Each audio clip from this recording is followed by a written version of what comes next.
What up, Fight World? It's your boy Ego, and I'm back with some more boxing. I have some bad news, and it looks like Emmanuel Augustus was shot.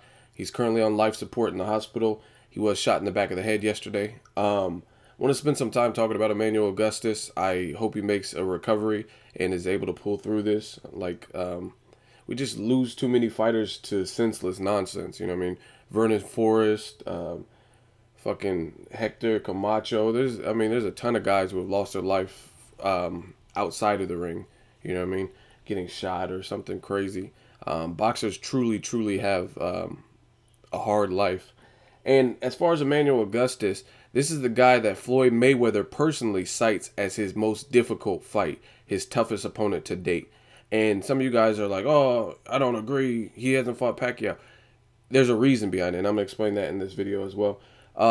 Emmanuel Augustus, he's like a rough and tumble, awkward, very awkward. If you had to use a word to describe his style of fight, it would be awkward. He's very unorthodox, very unpredictable is another word that I would use. And that level of unpredictability is what gave Mayweather problems. You got to take into consideration in boxing, Mayweather is a masterclass boxer who uses his brain. So that's why we usually see him within the first 3 rounds computing data, and then after that, he just completely takes over because these other boxers aren't necessarily smarter than him, and he knows what he needs. He computes that data and he processes it, and then he comes up with his game plan on the fly, and he can make adjustments. Now, when you're fighting a guy like Emmanuel Augustus, it's different. Everything's out the window. This is why southpaws give people problems as well, because the punches are coming from different angles than you are used to when you fight an orthodox right-handy or right-hander. That is the problem, you know what I mean, with southpaws, because the world is predominantly right-handed. You know what I mean? My sister's left-handed, but she's the only one in the family who is left-handed. And there's not as many left-handers, so some people aren't like acclimated to that style. Same thing with Emmanuel Augustus. He had this drunken monkey, drunken master style, and it looks like he's horsing around, horse playing, but that's part of his offense. He's like dancing and doing all kinds of crazy stuff. You guys need to check out some YouTube highlights. I think Emmanuel Augustus is also a fighter whose record does not actually do him any justice and show you what he brought to the table and how good he was.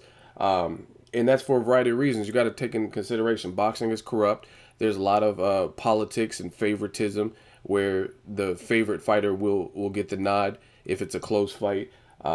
You also have different vantage points. You got different levels of judges. Like some are incompetent, some are good judges. Some people like an all-out brawl. Some people like the person who landed 2 power shots. Some people like the clinical, scientific, sweet science boxer. So there's a different reasons why fighters have the records that they have. Not to make excuses, it's just a fact. And then another thing is some fighters don't know when to hang it up, and they keep on fighting. Guys like Roy Jones Jr., his record, even if he retired after heavyweight, his record would be perfect. You know what I'm saying? Minus the Montel Griffin DQ, if you want to consider that. Or even after the Tarver, like after Tarver came back and knocked him out. But he kept fighting and kept fighting, and then he got more knockouts and more losses or whatever else. And that's another unfortunate thing with boxers. They don't know when to hang it up. Back to Emmanuel Augustus. Like I said, I hope he pulls through, man. He is a definite, like, he's fun to watch. I enjoy watching him. You guys, if you haven't seen him, go back, watch some of his old fights, watch the Mayweather fight particularly, and you'll see it's like, how do you get a read on somebody like Mayweather when you know Mayweather's MO, how he processes stuff? It's like, how do you predict the unpredictable? How do you get a read or beat on someone?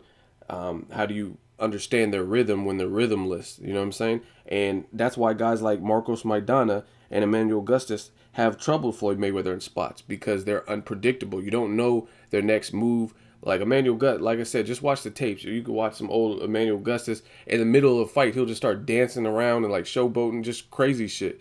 That's not normal. Same thing with Roy Jones Jr., another person who was unorthodox. You know what I mean? He started fucking doing the Tootsie Roll in the middle of the ring. Like, that's not normal. And it's hard to get a read on. That's why we listen to guys like Eminem. Eminem, when you listen to him, you know that you're going to get unique, clever, crazy, like, you know what I mean, outrageous type of metaphors that other rappers aren't gonna give you. Other rappers be like, man, the bitch is a bitch, the hoe is a hoe, man, the bitch is a bitch, said the hoe was a hoe.